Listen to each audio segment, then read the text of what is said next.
Bom, vamos falar agora, irmãos, sobre um alerta do Senhor para nós nesses dias. Eu queria aqui, com respeito a esse alerta, eu queria repercutir a pregação de Jesus, que é conhecida como o Sermão do Monte das Oliveiras. Não confunda com o Sermão do Monte que está em Mateus 5, 6 e 7. Estou me referindo ao sermão que Jesus proferiu aos discípulos na mesma semana, logo após a sua entrada triunfal em Jerusalém. E Jesus proferiu esse sermão no Monte das Oliveiras, que está registrado em Mateus 24, em Marcos capítulo 13 e em Lucas 21. Esse sermão, queridos, é central da parte do Senhor para nós nesses dias. Em toda a história da igreja, esse sermão foi importantíssimo. Em momentos críticos, ele tomou mais importância. E nesses dias, ele deve retomar a sua importância devida. Vou usar aqui Mateus 24, para falar qual é o alerta que temos da parte de Deus. E nesse sermão, é um sermão profético. Jesus está respondendo a uma pergunta dos discípulos sobre quais seriam os sinais de sua vinda. E Jesus aqui fala de muitas catástrofes, de muitos desastres, de muitos problemas e de muitos sofrimentos. Jesus fala de fome, Jesus fala de epidemia. Aqui em Mateus 24 não aparece, mas aparece lá em Lucas 21. Tem uma tradução em inglês que também aparece aqui, epidemias em Mateus 24. Mas Jesus fala de fomes, Jesus fala de guerras, Jesus fala de rumores de guerras, Jesus fala de nação se levantando contra a nação, Jesus fala praticamente de guerras mundiais, já tivemos duas. Jesus está falando de se levantar nação contra nação.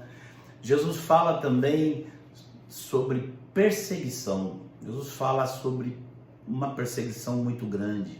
E Jesus fala de um tempo chamado grande tribulação. Então, Jesus fala de coisas catastróficas, mas eu quero chamar a atenção para o fato de que Jesus está apenas relatando o que haveria de acontecer, mas Jesus não está mostrando o interesse central dele nisso.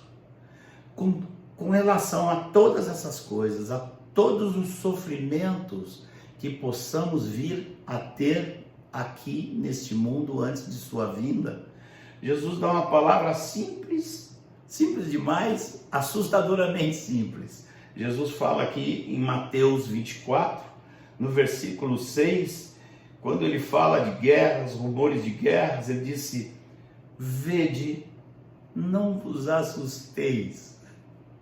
Que palavra simples. Diz: não vos assusteis, porque é necessário assim acontecer. Uau! É um pouco difícil entender isso, né? É necessário acontecer. Eu pretendo, nesta semana ainda, compartilhar algo com os irmãos sobre a mente de Deus e o que motiva Deus e quais são as ações de Deus em relação aos desastres e catástrofes históricas. Nós precisamos entender como é o nosso Deus em relação a tudo isso. Mas por enquanto aqui fiquemos apenas com isso. Ele disse que é necessário acontecer. E disse: não vos assusteis. Uau! Que palavra simples. Ele não está prometendo aqui que nós não sofreríamos junto com o mundo. Ele está mostrando outro caminho, outra coisa. E nós vamos entender melhor se nós observarmos o que é realmente o interesse central de Jesus em toda esta pregação. venham comigo aqui para dentro de Mateus 24. Vamos observar aqui 4 versículos que demonstram qual é o interesse central de Jesus em toda essa pregação. Começa com o anúncio da pregação. Jesus começa o sermão de uma forma muito estranha. Eu nunca começaria um sermão com uma palavra tão contundente como essa. Mas nosso Senhor, mestre, sábio, entendeu que teria logo de chamar de atenção sobre o que ele ia falar. E ele começa dizendo: vede, ninguém vos enganeis. Esse é o interesse número 1 de Jesus nessa pregação. Livrar-nos do engano. Por quê, irmãos? Porque fome, epidemias, guerras, perseguições, tribulação podem afetar nossa vida presente, podem afetar nossa vida neste mundo. Mas o engano pode afetar a nossa eternidade. Irmãos, Deus está muitíssimo mais interessado na nossa eternidade do que nesse breve suspiro que é a nossa vida aqui nesse mundo. Aqueles que já passaram por mais idade, todos confirmam que o que mais impacta aqui nessa vida é a rapidez. Você já está com 20, quando você vê, você está com 40. Quando você viu, você já está com 60. E quando você viu, já está com 80. E que é isso, comparado com a eternidade? Então, o interesse central aqui de Jesus é que não nos enganemos. Vamos ver como ele repete essa eu vou chamar aqui de preocupação, uma preocupação santa de Jesus com relação a nós. Ele fala no versículo 5 assim: porque virão muitos em meu nome dizendo, eu sou o Cristo. Jesus está falando aqui do engano daqueles que se propõem como salvadores. Irmãos, eu queria observar um detalhe aqui que eu já falei em 2016, quando estava falando da volta do Senhor. Falei em 2018, quando estávamos falando sobre a igreja e a política. E eu quero lembrar desse detalhe aqui. Em nenhuma vez nós vemos Jesus dizendo que virão falsos Jesuses, dizendo, eu sou Jesus. Eu não, aqui nesse texto, e pelo menos em Mateus 24, ele não aponta isso, que as pessoas, que viriam alguns dizendo que eles eram a reencarnação de Jesus, ou que eles eram o próprio Jesus. Eles virão dizendo que são o Cristo. O Cristo, irmãos, aqui na linguagem hebraica, nós temos que entender que a Bíblia é um livro escrito dentro da cultura hebraica. E o Cristo é o Messias. O Messias era o libertador. O povo de Israel conhecia as profecias do Messias que viria para dar liberdade, libertação política e fazer da nação uma nação próspera.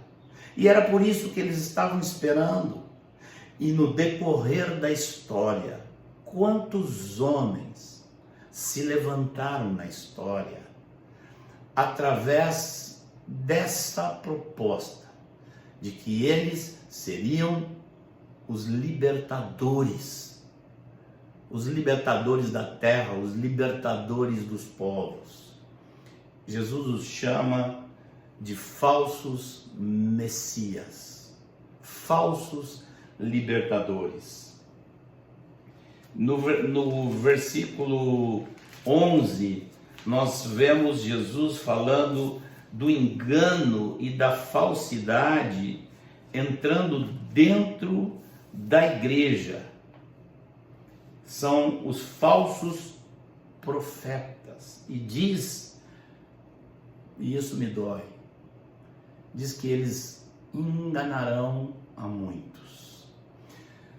Eu confesso que, assim, eu como servo do Senhor, como discípulo de Jesus, eu, assim, tenho muito mais peso no meu coração, não pelas pessoas que querem viver uma vida dissoluta, mas me pesa muito no coração aqueles que de alguma forma buscam a Deus e são enganados. Como me pesa isso no meu coração, e eu penso que isso é o que pesava no coração de Jesus durante essa pregação. Falsos profetas. E lá, mais para o final do sermão, no versículo 23, Jesus se refere àqueles que dizem: oh, o Messias está aqui, o Messias está ali. E Jesus repete no versículo 24 que surgirão falsos cristos e falsos profetas. E falsos profetas que trazem promessas que Deus não fez, que torcem as promessas de Deus, que retiram da mensagem de Deus os pontos contundentes, os pontos que são de confrontação, retiram esses pontos da mensagem do Senhor para darem só aquilo que seria agradável e que os faria agradáveis. Eu me lembro do Ivan uma vez dizendo assim: o que faz um falso profeta? O falso profeta é aquele que quer dar uma mensagem que seja agradável a todos. Ele nunca vai demonstrar ou ajudar ou cooperar para que as pessoas compreendam como é Deus, porque ele não fala de tudo o que Deus fala sobre ele, sobre a relação dele com o mundo e sobre a relação dele com a igreja. É isso que queremos gravar numa próxima pregação aos irmãos. Amados, é tempo de conhecer Deus. Está em casa, praticamente não tem o que fazer. Meu irmão, minha irmã, não liga essa televisão para assistir filmes, para assistir seriados. Eu outro dia fui olhar assim os seriados que tem e comecei a observar. Eu usava Netflix, usei muito Netflix para assistir documentários, assistir um seriado ou outro.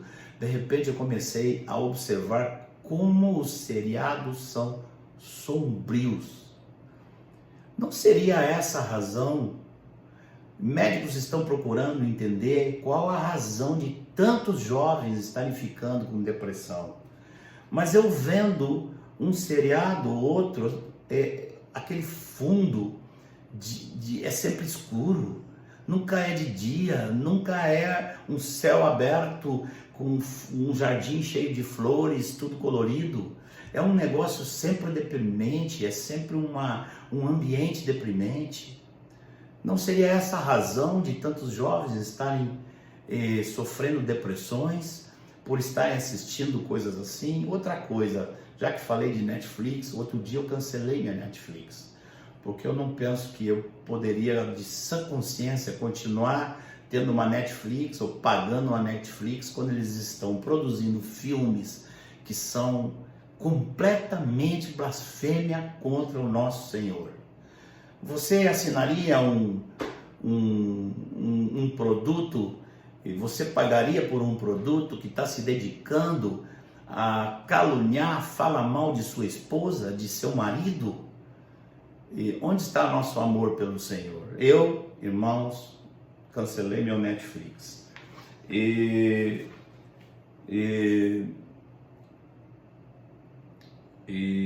agora, irmãos, é tempo de quê? É tempo de ler a Bíblia. Esse livro é imenso, tem muita coisa. vamos ler a palavra. Está cansado de ficar em casa? Eu vou te dizer assim, tem muita Bíblia para ler. Tem muita Bíblia. Você vai precisar de muitas horas para ler esse livro.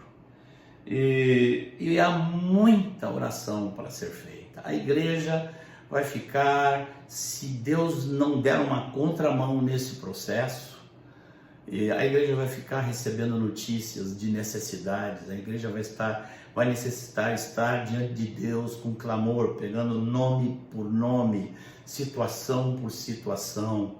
Já hoje nós temos que estar em oração pelos nossos médicos, os médicos dessa sociedade, aqueles que estão nos hospitais, que estão lá se arriscando, que estão atendendo. Temos que orar por aqueles enfermos, por aqueles que estão sofrendo. É necessário muita oração e há muito o que fazer. Dediquemo-nos, pois, a isso e dediquemo-nos à palavra de Deus para ficarmos imunes aos enganos. Quanto mais difícil ficar a situação nesse mundo, maiores serão os enganos. Maior o número de falsos cristos, maior o número de falsos profetas. Que o Senhor nos sacuda com esse alerta do Senhor. Vede que ninguém vos engane.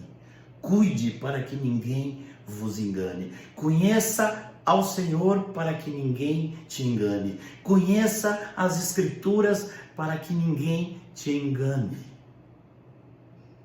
Em nome de Jesus. E nós estamos aqui para servir a vocês, cooperando para que haja esse entendimento do Senhor na vida de todos os amados. Vamos agora para a nossa última etapa de hoje, que é um desafio que eu quero fazer a toda a igreja, a todos os irmãos. Eu quero lançar esse desafio para que nós possamos entender melhor, cada vez mais, o alerta que Jesus nos dá em Mateus 24. Então eu quero lançar esse desafio para os irmãos. Por um lado, quero recomendar que os irmãos leiam a Bíblia inteira, que leiam todas as Escrituras. Por outro lado, gostaria de, nesse momento, também ajudar aqueles que vão colocar um foco. Nós temos que colocar um foco também no Sermão do Monte das Oliveiras. Então, mas nós não vamos pegar apenas Mateus 24, nós vamos pegar Mateus desde o capítulo 21 até o capítulo 25, porque nós vamos ver o contexto todo, o contexto que começa com a entrada triunfal de Jesus em Jerusalém, no capítulo 21. E culmina não com o sermão profético. O sermão profético não é a última coisa.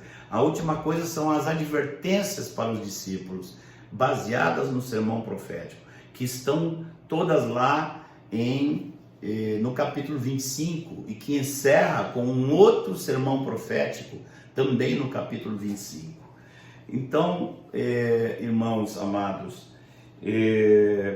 para ajudar os irmãos, eu vou colocar duas perguntas e vou ficar atento a perguntas que surjam da igreja. Eu vou colocar duas perguntas para ajudar os irmãos a entrarem profundamente no texto.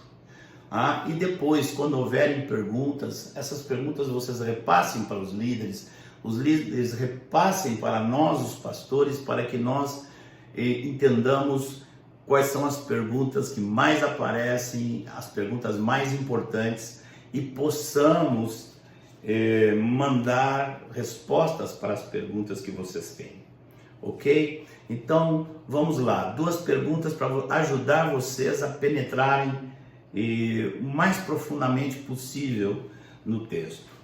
A primeira pergunta está relacionada com o seguinte: nessas passagens, nesses 5 capítulos, nós vamos ver Jesus várias vezes falando com os sacerdotes do templo, ou com os fariseus, com os saduceus. Nós vemos várias discussões, nós vemos um clima de conversa de Jesus com eles.